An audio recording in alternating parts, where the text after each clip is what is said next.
warahmatullahi wabarakatuh.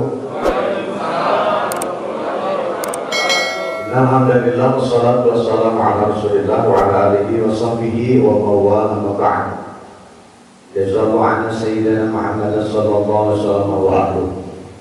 Yang kami hormati Bapak Kapolres Purwakarta, Bapak Wakapolres, para kasat, kabar, semuanya tidak bisa saya sebutkan satu persatu. Saya merasa bahagia kalau diibaratkan suami istri, saya sudah tak bisa dengan Polres itu 2 tahun karena pandemi. Biasanya saya di misi malam Rabu, di sini malam Senin. Ada sebuah kerinduan. Apa juga telepon saya sudah isinya kerinduan saya ternyata terbayarkan. Bapak-bapak kalau terpisah sama istri 2 tahun kira-kira ngapain? Ibu ketemu suami 2 tahun nggak ketemu, pas ketemu ngapain kira-kira? Minimal pelukan atau nangis minimal. Terus ibu mah langsung nanya mana oleh-oleh gitu ya. Hadirin Allah, saya dikasih waktu berapa menit? Bebas. Benar bebas? Oke. Makasih Pak Kapolres. Dan 2 tahun itu saya nggak tahu pergantian Polres, siapa Kapolres, siapa yang meninggal, siapa yang jadi duda, siapa yang jadi janda, siapa yang meninggal karena COVID, saya nggak tahu. Dan di depan saya setiap ada yang minggu pakai masker, saya menganggapnya Desi Ratnasari. Dekatan buah sudah nggak tahu umurnya. Hadirin Allah, pas benar apa yang saya sampaikan pada pagi hari ini tentang judulnya dengan akhlak. Paling tidak ada 6 golongan yang akan dekat dengan kanjeng Nabi diam-diam. Kalau boleh saya menafsirkan, saya membuka arti presisi itu, saya buka kamus bahasa Inggris. Presisi itu lebih identik dengan akurasi. Jadi apa yang kita gambarkan kemudian dipraktekkan di lapangan sama, akurasi dan transparansi keadilan, itu yang saya pahami. Artinya Bapak Kapolres lebih paham tentang itu. Judul kita kali ini, kita ingin dekat dengan kanjeng Nabi diam-diam. Cari dengan golongan itu, insya Allah ada dekat dengan kanjeng Nabi. Yang pertama, ada apa dengan kanjeng Nabi? Kanjeng Nabi itu namanya banyak. Ahmad, Muhammad, Al-Hashir, Al-Aqib, banyak namanya. Bukan hanya Muhammad. Di langit kanjeng Nabi dipanggil Ahmad, di dunia dipanggil Muhammad.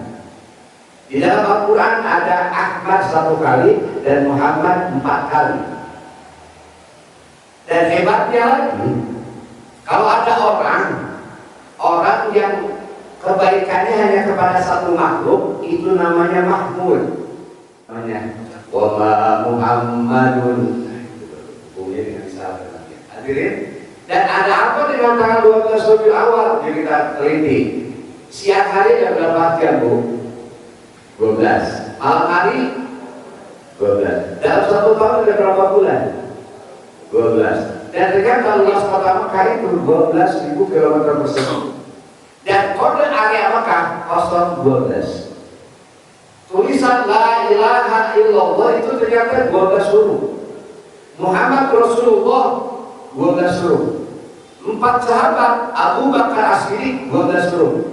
Umar bin Khattab 12 huruf. Utsman bin Affan 12 huruf. Ali bin Abi Thalib 12 huruf. Berarti 12 mengandung rahasia. Kita di sini kumpul bersama Bapak Kapolres dan para pejabat yang lainnya. Harapan cuma satu, Bu, supaya kita diam-diam diaku menjadi umat Nabi Muhammad. Karena nanti ada golongan yang diusir sama kanjeng Nabi.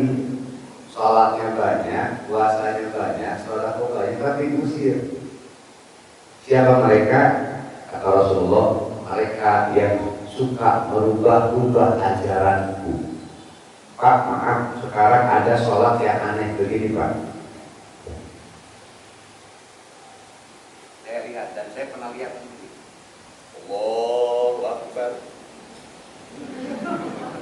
Pernah lihat kan?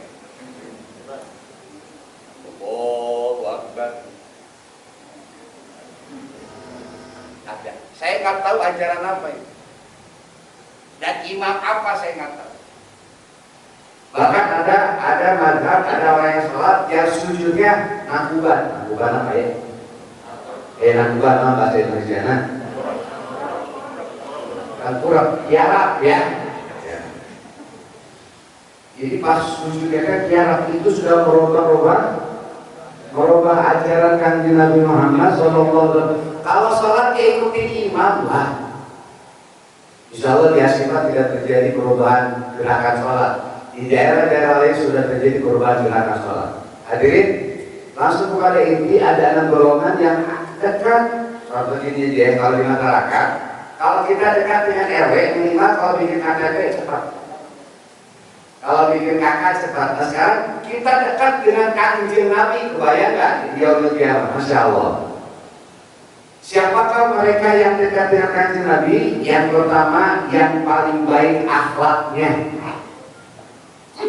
Ibu-ibu yang banyak senyum kepada suami akan dekat dengan kanjeng Nabi daripada ibu-ibu bayangkari, ibu-ibu Polwan yang banyak cemberut kepada suami.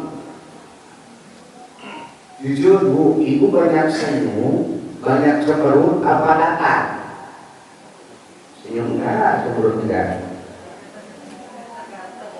Oh, ayo bu jujur, ini urunan nih. Ibu selama ini dari bangun tidur sampai tidur lagi lebih banyak senyum apa cemberut? Tergantung tanggal. Oh, tergantung bapak-bapak nih. Saya ingin tahu mana yang paling soleh antara bapak-bapak dengan ibu-ibu. Bapak-bapak kepada istri lebih banyak senyum apa lebih banyak cemberut? Berarti bapak-bapak lebih soleh. Mudah-mudahan Allah mengampuni dosa mereka karena berbohong. Seorang atasan kepada bawahan, maaf saya nggak tahu kasat atau siapalah di kantor, lebih banyak senyum kepada bawahan apa cemberut? Seorang kasat apapun yang banyak cemberut tidak akan lama umurnya. Saya doakan. Mending senyum, benar nggak?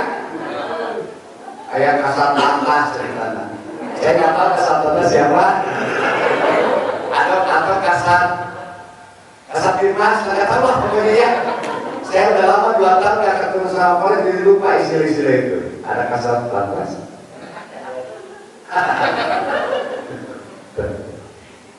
Senyum aja punya. Jadi anak yang paling baik berarti orang yang banyak tersenyum. Coba kalau yang Kapolres senyum, seneng nggak kita?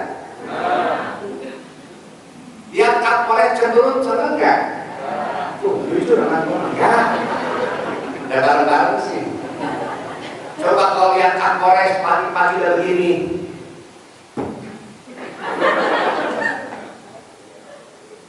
Kita dengar ya sih Pak. Innalillahi. Telah berbulan ke Rasulullah Bapak Kapolres. Kapolres mana kan? Yang suka cenderung. Anak yang mulia itu ya Allah. Kanjeng Nabi suatu saat keluar dari rumahnya. Kita sama Siti Aisyah kemana ya yang mau kerja? Dia cari ke pasar. Kanjeng Nabi kan mau kerja keras. Ada yang lagi niba, seorang saudagar. Pak, boleh nggak saya yang niba? Boleh, nanti saya upah ya. Terus dia niba. Kanjeng Nabi itu dapat satu timbaan, itu timbaannya putus. Itu saudagar nggak tahu dia Kanjeng Nabi marah, kita pelek Kanjeng Nabi kurang ajar, enggak. Kanjeng Nabi marah enggak. Senyum aja udah. Kasih ya, pulang. Ada sahabat yang melihat, ya Allah itu si Badri, kenapa memukul Kanjeng Nabi? Pegang. Kamu tahu siapa yang kamu pukul tadi? Nggak tahu. Itu kanjeng Nabi Muhammad SAW. Ya Allah Karim. Apa yang terjadi bu? Laki-laki itu langsung mengambil golok, itu tangannya langsung diputus. Diputus. Dia pegang yang tangan kirinya di bawah. Ya Rasulullah. Saya kira bukan engkau Rasul. Aku tobat. Rasa tobatku ini dengan aku potong tangan yang pernah menengkari pipimu. Kanjeng Nabi marah, enggak, sini kaset sini. dipegang tangannya, dirapatkan lagi, diusap, nyambung lagi. Hebat ya. Kanjeng Nabi jalan, ada nenek-nenek di sini, saya Abu Bakar, saya Umar. Di akhlak ya, tentang akhlak nih, jalan. Nenek-nenek bawa burtukol. Burtukol itu bahasa Arab ya, artinya jeruk, orange. Ya Rasulullah, ada burtukol. Dimakan makanya Nabi. Masya Allah, lagi Rasul. Ambil lagi, makan lagi. Saya Abu Bakar ngomong ke Sayyidina Umar, Rasul sendirian aja ya makan jeruknya, nggak bagi-bagi. Sampai 3 kali, akhirnya satu keresek dikasih sama kanjeng Nabi. Ya Rasulullah, untukmu. Si nenek pergi. Kata Rasul, kamu tahu bilang apa? Gak bagi-bagi Rasul. Jeruk dimakan. Saya dua kali tanya sama Sayyidina Umar, ternyata asam. Apakah Rasul ketika makan jeruk yang rasanya asam menampakkan ketidaksukaannya? Enggak. Siti Aisyah datang, Rasul datang ke Siti Aisyah. Kesenangan kanjeng Nabi itu air dingin manis. Jika ditanya apa kesenangan Rasulullah, air dingin yang manis. Apa kesenangan makan Rasulullah? Kurma sama daging kambing. Nabi bagian belakangnya. Warna apa yang paling suka oleh kanjeng Nabi? Putih sama hijau. Apalagi yang paling dicintai oleh Rasulullah, hobi kanjeng Nabi yang paling tinggi sholat. Di sini ada nggak yang hobinya sholat? Saya yakin kan. Kanjeng Nabi, Siti Aisyah tahu bahwa kesenangan kanjeng Nabi itu air dingin pakai gula manis. Kemudian Siti Aisyah ngambil, diberikan kepada Siti Aisyah, kepada kanjeng Nabi, diminum sama kanjeng Nabi. Habis. Biasanya Rasul kalau minum disisakan itu sepertiganya buat Siti Aisyah, buat istri. Kan Siti Aisyah itu paling cantik ya, paling muda, paling cantik, dan kulit nanti putih kemerah-merahan. Tapi merahnya bukan karena make-up, merah asli, kayak orang Palestina, bukan kayak orang Tuareg, bukan orang Palestina. Orang Burunduk beda, Burunduk, Junti beda, gimana? Putih kemerah-merahannya memang bukan karena make-up. Jadi Siti Aisyah tidak pakai make-up pun sudah cantik. Kalau perempuan zaman sekarang kan dipermak bisa jadi kelihatan kayak artis kan ya. Jadi kalau istri kita baru tidur sudah cantik ya berarti cantik sejati. Hanya Siti Aisyah bilang, ini Rasul kenapa dihabisin? Kata Rasul, bikin lagi Siti Aisyah. Disimpan lagi, dihabisin lagi sampai 3 kali, pas 3 kali disesakan. Terus ini Siti Aisyah, ya Allah Bu, Pak, ternyata rasanya asin. Salah memasukkan, seharusnya gula ini dimasukin garam. Pertanyaan saya, kalau Bapak dikasih air asin sama istri, apa yang Bapak lakukan? Terserah Bapak. Bapak mau ngikutin kanjeng Nabi, minum semuanya. Atau ya kamu keiji, tidak bisa bedakan mana gula, mana garam. Terserah. Hebat banget ya, alat Rasulullah ya. Yuk, dengan maulid ini kita tingkatkan alat minimal 1 bungkus senyum aja deh, udah cukup senyum. Ketemu orang senyum, ketemu kakak kolej senyum, ketemu siapapun senyum. Yang kedua yang akan dekat dengan Nabi, orang yang paling cinta. Kita datang ke sini karena cinta, pasti karena cinta. Kalau bukan karena cinta ngapain? Di Inggris itu, di Jerman, maulid Nabi terbesar sedunia, jutaan manusia berkumpul baca sholawat. Kayak tadi dibaca, ya Nabi salam alaika, ya Rasul salam alaika, ya Habib salam alaika, salawatullah alaika. Dulu kita seakan-akan Rasul hadir. Rasul tahu orang-orang di Asyifa ini banyak dosanya, tahu. Tapi Rasul juga tahu bahwa ampun Allah segala-gala. Mudah-mudahan kita termasuk orang yang cinta kepada Kanjeng Nabi. Amin. Ada anak kecil Yaman SD kelas 1. Itu biasanya tiap tahun Syekh Al-Barzanji yang ngarang kita terjadi di Yaman. Suka ke Madinah, ziarah. Anak kecil bilang, Syekh, anak pengen ikut ke Kanjeng Nabi, ke makam Rasul. Jangan, kamu masih kecil. Kata anak kecil, saya rindu. Anak mustaq itu rindu, syauk. Kalau bahasa Inggrisnya miss. Kata Syekh, jangan ikut, kamu masih kecil. Pulang kamu ke ibumu. Apa yang terjadi? Syekh itu berangkat, tapi anak kecil itu tetap ikut, cuma nangkel di bawah roda. Nangkel di bawah roda, kemudian jalan. Ibu kalau pakai roda dari Yaman ke Arab Saudi ke Mekah itu perkiraan 7 hari. Karena Yaman dan Arab Saudi itu tidak terhalang oleh laut. Hadirin, 7 hari 7 malam itu si anak nangkel ikut dalam roda sampailah ke tanah Madinah. Sampai ke tanah Madinah, saya turun. Kamu ikut? Iya Syekh. Karena apa? Coba dia berani. Karena jin. 2, 3.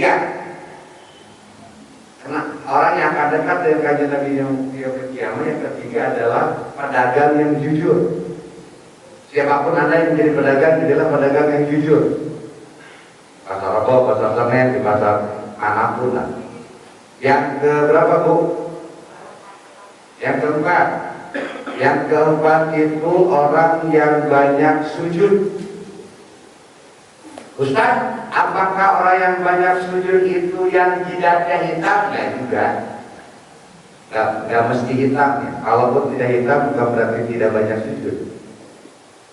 Yang keberapa Bu? Yang kelima ya. Yang kelima itu orang yang dekat dengan Nabi di yaumil qiyamah, orang yang banyak baca salawat. Ayat fotokopiannya. Saya ingin ngasih ke Pak Kapolres sama rekan-rekan jamaah. Ada 2 sholawat kalau dibaca 1 kali Bu, itu Allah mengutus 70 malaikat dan mencatat pahalanya 1000 hari ke depan. Ikutin sholawat saya ya, sholawat Nabi. Bismillahirrahmanirrahim. Jazallahu anna sayyidana Muhammadan sallallahu alaihi wasallam wa ahlu. Lagi, jazallahu anna sayyidana Muhammadan sallallahu alaihi wasallam wa ahlu. Itu Bapak diputus 70 malaikat dan mencatat pahalanya sampai 1000 hari ke depan. Amin. Saya serahkan satu dulu sama kepada Kapolres, tapi sisanya saya serahkan ke siapa aja untuk difotokopi. Ada lagi salawat kedua. Tadi yang tadi Ibu, ayo bareng-bareng 1, 2, 3. Ya, apa berarti ya? Jazallahu anna Sayyidina Muhammad sallallahu alaihi wasallam wa ahluhu. Bareng-bareng ya. Jazallahu anna Sayyidina Muhammad sallallahu alaihi wasallam wa ahluhu. Lagi. Jazallahu anna Sayyidina Muhammad sallallahu alaihi wasallam wa ahluhu. Lagi Pak. Oke. Salawat kedua. Salawat kedua ditanya Sayyidina Abu Bakar. Abu Bakar nanya ke Kanjeng Nabi. Kanjeng Nabi, ini pahalanya gimana sih fadilahnya? Malaikat kelelahan mencatat pahalanya. Salawat kedua Ibu ya. Allahumma sholli ala Muhammad wa ala ali Muhammad fil awwalin wal akhirin wa fil mala'il a'la ila yaumiddin. Itu yang kedua. Ketiga ada doa. Kalau Bapak Ibu baca, malaikat kecapean gak kuat tulis pahalanya. Bapak kalau doa kan begininya, suka baca di awal, ya Rabbana lakal hamdu. Ya Rabbana lakal hamdu kama yang bagi di jalali wajhika wali azim sultani. Pasti ngapal ya. Ya pokoknya ini ambil aja fotokopiannya nanti dibagikan ya. terserah nanti sama Pak Adi kali ya di fotokopi atau siapa aja. Terakhir, salawat yang apa bacaan terakhir yang membuat malaikat lelah. Kita baca sama-sama supaya malaikat lelah mencatat pahala aja ya. Subhanallah. Ilal mizan. Wa muntaha ilmi. Wa mablaghul ridha. Wa zinatal arsy. Itu malaikat lelah jauh kuat ditulis pahalanya. Meskipun Bapak lagi dinas di jalan, tapi udah baca itu, terus aja malaikat catat pahalanya. Masya Allah. Dan mudah-mudahan kita meninggal dalam keadaan husnul khotimah. Nah, jadi golongan yang kelima, pecinta anak yatim. Anak yatim itu kalau diusap itu cara mengusapnya dari belakang ke depan. Kalau non yatim dari depan ke belakang. Ibu ada yang yatim? Mau saya usap? Jadi yatim dari belakang ke depan. Kalau non yatim, yatim ya, yatim non yatim dari depan ke belakang. Pak, so isi bapak ada yatim? Usaplah ya Pak, yatim. Ternyata suami ibu juga udah meninggal bapaknya, yatim. Dari depan ke belakang ya. Ini kalau yatim dari depan ke belakang. Satu pelahan mulia, kemudian yang cinta kepada Kanjeng Nabi, kemudian pedagang yang jujur, kemudian pecinta anak yatim, kemudian yang kelima banyak sujudnya, yang terakhir adalah banyak membaca salawat. Terakhir dari saya 10 menit lagi, kita ingin lebih mengenal tentang Kanjeng Nabi. Saya ingin tahu bagaimana cara jalan Kanjeng Nabi. Jalannya Kanjeng Nabi itu seperti orang turun dari gunung, matanya melihat ke bawah, senantiasa melihat ke bumi. Tidak jelang cile kita. Lihat kentai batu, lihat pohon hutan orang kan. Rasul itu kalau jalan kaki lihat ke pusat. Kalau mama, kalau ibu ke mall, gimana dong? Berarti masih jelang cile, beda dong, beda masalah itu. Nah, kalau ke mall harus dilihat lah ya. Kedua, bagaimana cara minum Nabi? Lalu saya kasih contohnya. Kopi saya mana ya? Oh, di belakang. Rasul itu kalau minum tidak pernah minum sambil bernapas. Terkadang satu tegukan, kadang-kadang 2 tegukan, kadang 3 tegukan, maksimal 3 tegukan. Contoh, satu tegukan. Napas di luar lah. Atau 2 tegukan.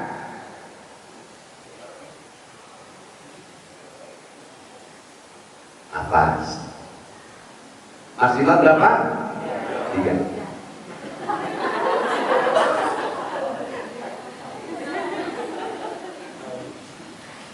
Napas. Terkadang kagok.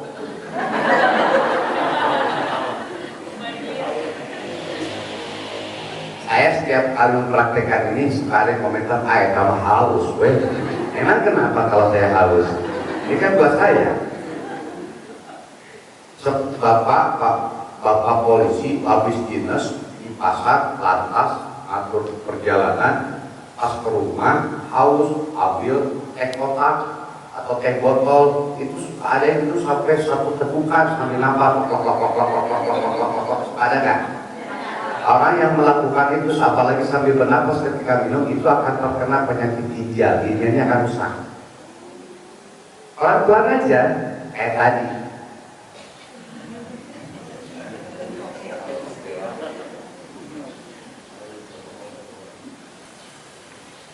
Perlu saya kasih contoh lagi. Oke, itu. Bagaimana cara duduk Rasulullah? Duduk Rasul begini, Pak. Rasul kalau di depan rumahnya duduknya begini. Ini lah. Nah, ini Rasul kalau duduk begini. Atau disilangkan. Atau terkadang Rasul suka pakai sorban. Jadi kalau duduk di padang pasir nih, lihat onta atau apa, tanya.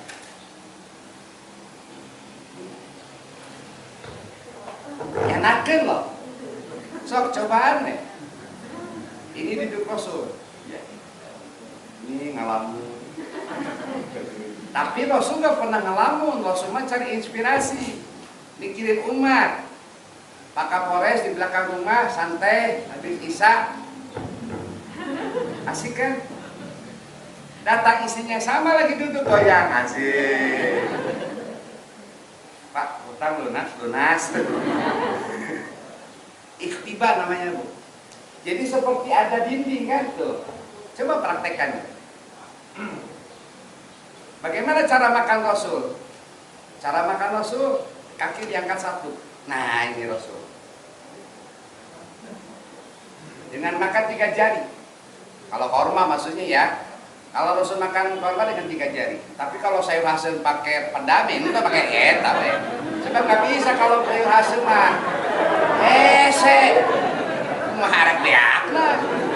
Maksudnya 3 jari itu Rasul kalau makan korma. Sekalian saya praktekkan seperti ini biar dapat ilmu gitu ya. Kadang-kadang Rasul ngeganjel di sini batu kerikil supaya tidak terlalu banyak makan. Maka terdengar Rasul itu apa yang terdengar? Ternyata batu supaya makannya gak banyak. Dan Rasul tidak pernah makan sampai kenyang. Nah itu yang susah. Berhenti. Nah itu sehat. Terus tidur Rasul gimana? Maaf ya saya praktekkan supaya paham ya. Gak apa-apa. Rasul itu pasti menghadap ke kiblat di lambung kanan. Ini ditekuk. Apakah boleh saya praktekkan ini tekuk? Telapak tangan di pipi. Lambung di kanan menghadap ke kiblat kayak mayit. Nah. Dan orang yang begitu gini pasti tidak kiblat.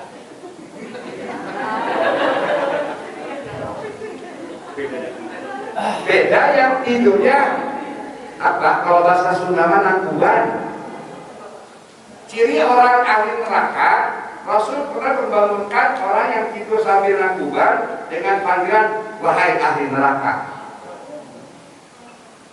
Orang yang tidur seperti itu meskipun capek, kalau malam pengen tahajud pasti bangun. Yang tidur kayak gitu pasti bangun. Karena enggak apa ya? Beda dengan yang nakuban, itu mah subuh labas. So, bapak tidur nakuban subuh labas pak. Apalagi pakai headset, lagu-lagu instrumen, lagu-lagu lawas. Contohnya Betara Sunata, Hati yang Muka. Udah abah subuh. Coba kali-kali mulai sekarang tidurnya seperti Kanjeng Nabi dari lambung kanan. Dan ternyata lambung akan sehat, paru-paru sehat, jantung sehat. Ustaz gimana kalau saya waktu tidurnya seperti itu, tapi pada saat bangun nangkuban, itu urusan lain. Asal jangan pernah tidur sambil nangkuban, itu tidurnya ahli neraka. Dan masih banyak lagi sunah-sunah Kanjeng Nabi, karena waktu juga sepertinya memang tidak, maka Kapolres kan juga mengemban banyak tugas. Yang doa ada apa saya? Hah? Saya? Kalau saya langsung doa. Oke. Ibu-ibu, bapak-bapak, Pak Kapolres yang saya hormati, saya mohon juga Pak Kapolres bisa hadir ke pati saya di Jaya. Kebetulan saya punya 115 anak yatim. Saya kemarin kedatangan anak usia 26 tahun tapi terbelakangan mental. Jadi dia dibawa sama ibunya ke masjid yang ada di Buder, sama RT RW dibawa ke rumah. Ustaz, yang ada dalam otaknya mah Ustaz Dadan Al-Hikmah, 26 tahun tuh. Bapak entah gimana itu ada dibuang. Kasihan. Mudah-mudahan Pak Kapolres, kalau Pak Ali, banyak teman-teman polisi yang menjadi sahabat saya. yang merupakan pecinta anak yatim. Saya kebetulan punya gor 3. Kemarin baru banyak polisi yang suka main di saya pakai karpet. Alhamdulillah malam hari kemarin dari masa karpet saya pengen Pak Kapolres main di gor saya dengan saya aja Pak. Pas dia saya double. Kita belum lagi. Siapa tahu nanti suatu saat akan ada Kapolres Cup, amin ya. Mudah-mudahan ya Kapolres Cup supaya ada silaturahmi antara pondok pesantren, Pak Asuhan sama para polisi. Amin, doakan ya. Pak Kapolres banyak rezekinya. Pak Ustaz dan Kapolres Cup atau Polsek saja. Bukan itu tapi intinya sih. Intinya silaturahmi. Bapak Ibu, kita baca tadi salawat, langsung ditutup dengan doa dengan harapan dengan baca salawat ini menjadi saksi di yaumul kiamat kalau kita sebenarnya benar-benar yakin cinta kepada baginda Rasulullah sallallahu alaihi wasallam. Menggabung sama-sama. Bismillahirrahmanirrahim. Jazallahu anna sayyidina Muhammadan sallallahu alaihi wasallam. Jazallahu anna sayyidina Muhammadan sallallahu alaihi wasallam. Jazallahu anna sayyidina Muhammadan sallallahu alaihi wasallam. Allahumma shalli ala Muhammad wa ala ali Muhammad fil awwalin wal akhirin wa fil mala'il a'la ila yaumiddin. Allahumma shalli ala Muhammad wa ala ali Muhammad fil awwalin wal akhirin wa fil mala'il a'la ila yaumiddin. Allahumma shalli ala Muhammad wa ala ali Muhammad fil awwalin wal akhirin wa fil mala'il a'la ila yaumiddin. Allahumma shalli ala sayyidina wa habibina wa syafi'ina wa maulana Muhammad wa sallim radhiyallahu tabaraka wa ta'ala wa li sahabati Rasulillah ajma'in walhamdulillahi rabbil alamin. Amin. Bismillahirrahmanirrahim. Alhamdulillahi rabbil alamin. Hamdan na'iman tasyakirin hamdan yuwafi ni'amahu wa yukafi mazidah. Ya Rabbana lakal hamdu kama yanbaghi li jalali wajhika wa li 'azimi sultanik. Allahumma ighfir lil mu'minina wal mu'minat wal muslimina wal muslimat al ahya'i minhum wal amwat innaka sami'un qaribun mujibud da'wat wa yaqadil hajat. Allah jazallahu anna sayyidina Muhammadan sallallahu alaihi wasallam. Allahumma shalli ala Muhammad wa ala ali Muhammad fil awwalin wal akhirin wa fil mala'il a'la ila yaumiddin. Allahumma khtimna bi husnil khatimah. Allahumma barik lana fil mauti wa bima ba'dal maut. Allahumma anfa'na al-ghala wal bala wal waba wal fahsya wal munkar was suyuq wal mukhtalifah wasyada'id wal mihan ma dhahara minha wa ma batan min baladina Indonesia hadha khassah wa min madinati Purwakarta hadhi khassah innaka ala kulli syai'in qadir. Rabbana atina fid dunya hasanah wa fil akhirati hasanah wa qina adzabannar. Biqadri subhana rabbika rabbil izzati amma yasifun wa salamun alal mursalin walhamdulillahi rabbil alamin. Demi keberkahan doa tadi dan keberkahan maulid ini, keberkahan sholawat, kita memohon kepada Allah, kita mohon kita sehat walafiat, anak-anak kita, keluarga kita sehat walafiat, Allah berikan rezeki yang barokah dan kita mati dalam keadaan husnul khatimah. Ibaratkan Furqan Al-Fatihah. A'udzubillahi minasyaitonir rajim. Bismillahirrahmanirrahim. Alhamdulillahirabbil alamin. Arrahmanir rahim maliki yaumiddin. Iyyaka na'budu wa iyyaka nasta'in. Ihdinas siratal mustaqim. Shiratal ladzina an'amta 'alaihim ghairil maghdubi 'alaihim waladdallin. Rabbighfirli amin. Bapak Kapolres yang saya hormati beserta seluruh jajaran Purwakarta. Bila ada kata-kata saya yang kurang berkenan, saya mohon maaf, itu memang sebenarnya kebodohan saya. Tapi jika ada manfaatnya, semata-mata datang dari Allah. Sampai berjumpa lagi pada acara dan program yang sama. Wassalamualaikum warahmatullahi wabarakatuh. Terima kasih kami ucapkan kepada Bapak Kiai Haji RAD dan Andan MAG. Dengan berakhirnya uraian hikmah Maulid Nabi besar Muhammad Sallallahu Alaihi Wasallam, maka berakhir pula seluruh rangkaian acara pada pagi hari ini. Akhir kata, kami mengucapkan terima kasih atas segala perhatiannya. Mohon maaf atas segala kehilafan. Wabillahi taufiq wal hidayah. Wassalamualaikum warahmatullahi wabarakatuh. Waalaikumsalam.